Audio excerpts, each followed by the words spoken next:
Hello there. I'm here today to show some love to the 32X. Now, it's a complicated system.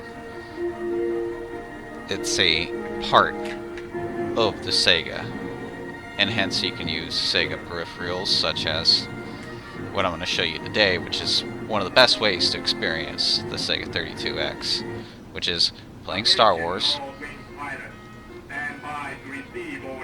I'm sorry, I was talking while receiving orders.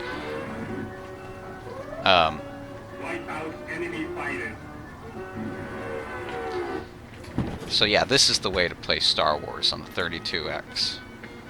You get your, what is this thing called? The Genistick.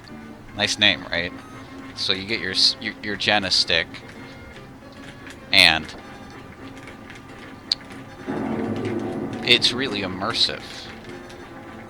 I remember playing this game for the first time, getting a 32X. I got a 32X back in like 2000. Fuck are my misses? 2? And this is one of the games I put in, and I was like, well, you know, this is cool, but at that time, it was like, it wasn't, you know, it wasn't that entertaining. Like, you know, I played it for like 5 or 10 minutes, put it away. Here I am, like 20 years later, really starting to appreciate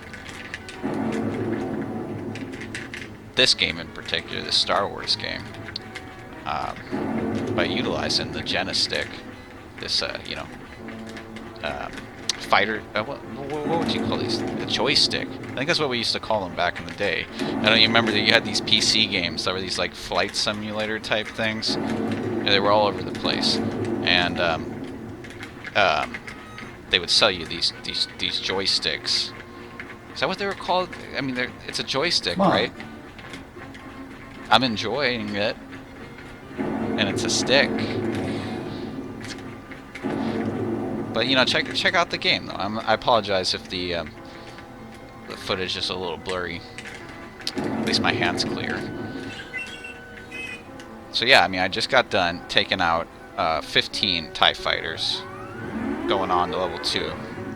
Bam, hyperspace, whatever. Just wipe out more.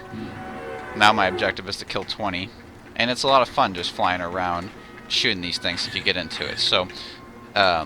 There's a little green bar next to my center console that you can see going down, and now it's at normal. That's my normal speed right now, and now I'm speeding up. Now I'm slowing down, and so by utilizing the different speeds, it makes the controls feel a little more engaging. Unfortunately, on the Genistick, where you can see my thumb is controlling the fire. There on the right, that right side there is the B button on a normal Sega Genesis controller, which is the fire. So you know, I'm not firing with the Z button or whatever. What is it? A button, which is what the trigger button on the joystick is, the Genistick. And then you can shoot a missile by pressing B and C together. So once you see that little lock-on appear over an enemy, you can press B and C together, and it'll fire off one of these missiles that kind of like starts off a little slow and then it speeds up towards the enemy, and it pretty much always hits it. But you know, this, I would like to compare this with like Star Fox.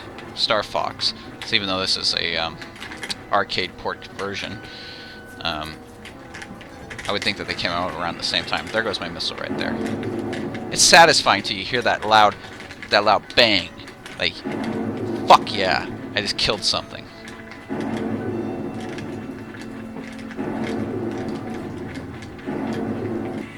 And so by the 3rd or 4th level, this is like the 3rd level. You know, you're in like an asteroid field type area. And it's the same thing, you know, it's the same thing every level. You just shoot down TIE fighters for the most part. It's just something that you gotta get into. If you get into it, I mean, sorry about my cats there. The Genistick really helps bring that arcade feel home. And it's amazing that the 32X was able to accomplish this, in my opinion. It gives credit to the system. It shows what the system could do and what it did do when you really take a look under the hood and play the game in the optimal way.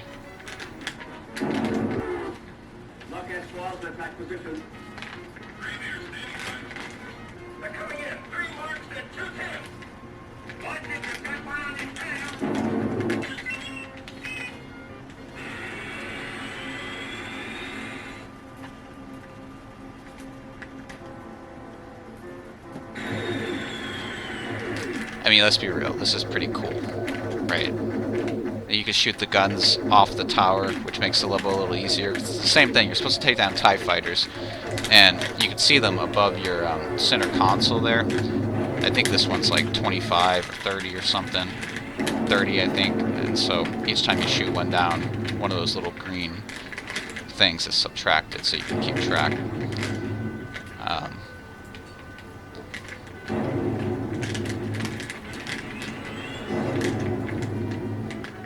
But you know, this is where the game starts getting intense, and you really feel like you're doing everything you can to stay alive.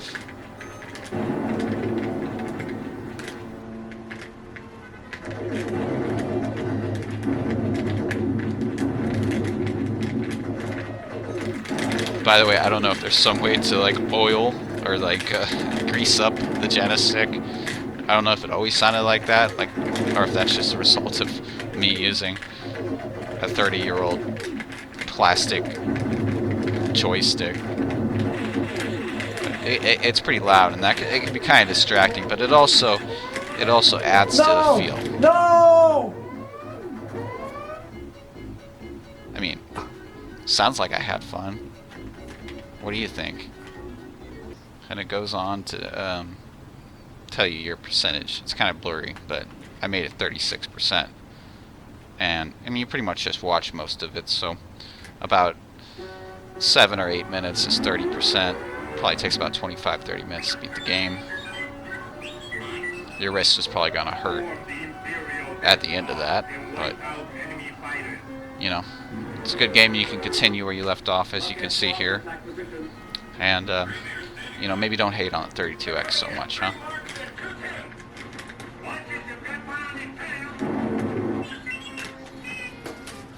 By the way, I just figured I'd show off my crap. Not my cat, but there's what I'm playing off of. It's the bad boy right there, next to the Japanese Sega Saturn, Xbox One. I hardly turn that on in the original Xbox, which I play more. And then there's a bunch of PlayStations over there, and the Switch, and there's my FrameMeister, which, you know, is part of the probably part of me enjoying the whole setup I got going on here. So yeah, there you go. Thanks for watching, and I'll catch you all later.